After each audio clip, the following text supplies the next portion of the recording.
کیا آپ جانتے ہیں کہ دارالعلوم دیوبند کے نائب محتمم اور حدیث کے استاذ حضرت مولانا عبد الخالق سنبلی صاحب رحمہ اللہ ایک ایسے عالم دین تھے جنہوں نے تعلیم، تدریس، انتظام، تصنیف اور اخلاق ہر میدان میں ایک بھرپور زندگی گزاری ہے۔ آئیے آج ان کی مکمل زندگی کو ٹائم لائن اور گہرائی سے سمجھتے ہیں۔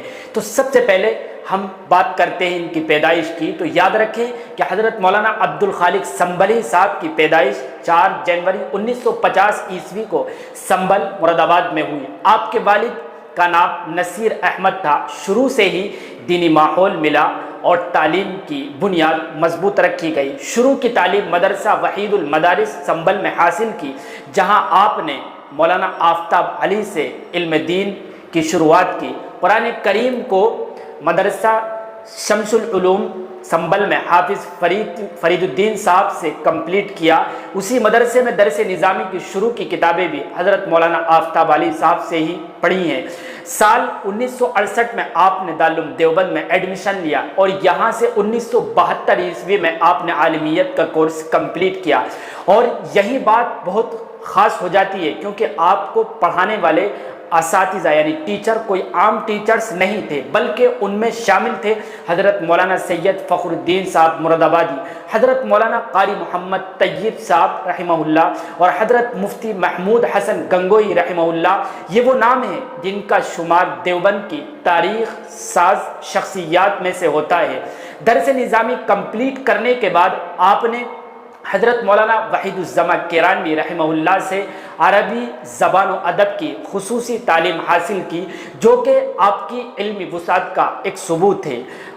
تعلیم کمپلیٹ کرنے کے بعد 1973 سے 1979 عیسوی تک آپ نے مدرسہ خادم الاسلام ہاپوڑ میں ٹیچر کی حیثیت سے خدمات انجام دی۔ پھر 1979 سے 1982 تک مدرسہ جامع الہدیٰ مراد آباد میں آپ ٹیچر کی حیثیت سے خدمات انجام دیتے رہے۔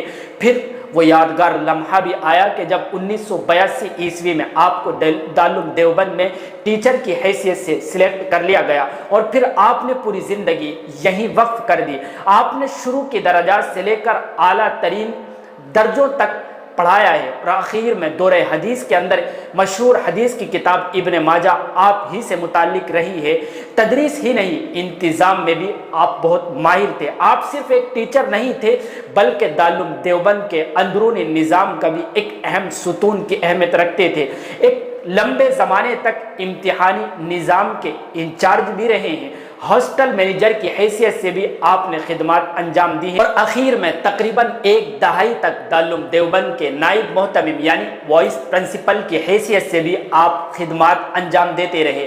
اب بات کرتے ہیں آپ کی شخصیت کی، تو یاد رکھیں کہ آپ انتہائی خوش اخلاق، ملنسار اور ہمبل نیچر کے انسان تھے۔ عہدہ چاہے کتنا بھی بڑا ہو، ہر کسی سے عاجزی، محبت اور احترام سے ملنا آپ کی عادت تھی۔ اسی اخلاق کی بنیاد پر مدرسہ خادم الاسلام ہاپوڑ نے آپ کو اپنی مجلس شورا کا پرماننٹ ممبر بنایا ہوا تھا اور آپ آخر تک اسی عہدے پر رہے ہیں۔ آپ کا پڑھانے کا انداز ایسا تھا کہ اسٹوڈنٹس آپ کے لیکچرز کا شدت سے انتظار کیا کرتے تھے۔ جب آپ اپنی لچکدار آواز میں پڑھاتے تو سبق نہ زیادہ سنجیدہ ہوتا، نہ فضول مذاق سے بھرا ہوا ہوتا، بلکہ درمیان میں ادبی لطیفے، نیم مزاحیہ جملے اور خوبصورت فقرے اسٹوڈنٹس کو ہنسا دیتے اور سبق کو اور بھی زیادہ دلچسپ بنا دیتے تھے۔ اگرچہ آپ نے تحریر اور تصنیف کو اپنا مکمل مشن نہیں بنایا، پھر بھی 2 اہم کام آپ کے علمی سرمایہ میں شامل ہیں۔ نمبر 1، عبد المجید زندانی کی کتاب التوحید کا اردو ترجمہ سید ابو الاعلیٰ مودودی صاحب کے نظریات کی دارالعلوم دیوبند کی پالیسی کے مطابق تردید میں دیے گئے لیکچرز جو بعد میں کتابی صورت میں بھی پبلش ہوئے ہیں۔ مولانا عبد الخالق سنبلی خاص طور پر نوجوان قلمکاروں کی حوصلہ افزائی کرتے تھے۔ جب بھی کوئی اسٹوڈنٹ یا کوئی عالم دین اپنی کتاب تقریض کے لیے لاتا تو آپ بغیر کسی جھجک کے کتاب پر ایک نظر ڈال کر فوراً تقریض لکھ دیا کرتے تھے، کبھی انکار نہ کیا۔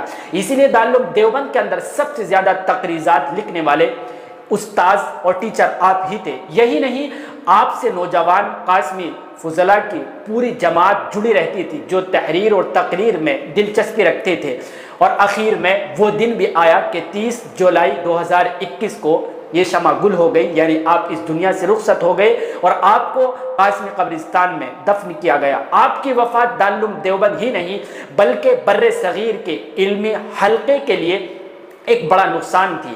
تو یہ تھی آپ کی مکمل زندگی کی داستان حضرت مولانا عبدالخالق سنبھلی صاحب کی، ایک عالم دین، ایک استاذ، ایک منتظم، ایک مربی اور بااخلاق شخصیت کی کہانی، جو صرف تاریخی نہیں بلکہ ایک آج کے علماء کے لیے ایک مشعل راہ بھی ہے۔ اللہ تعالیٰ سے آخر میں دعا ہے کہ اللہ تعالیٰ آپ کی خدمات کو قبول فرمائے۔ ملتے ہیں انشاءاللہ اگلی ویڈیو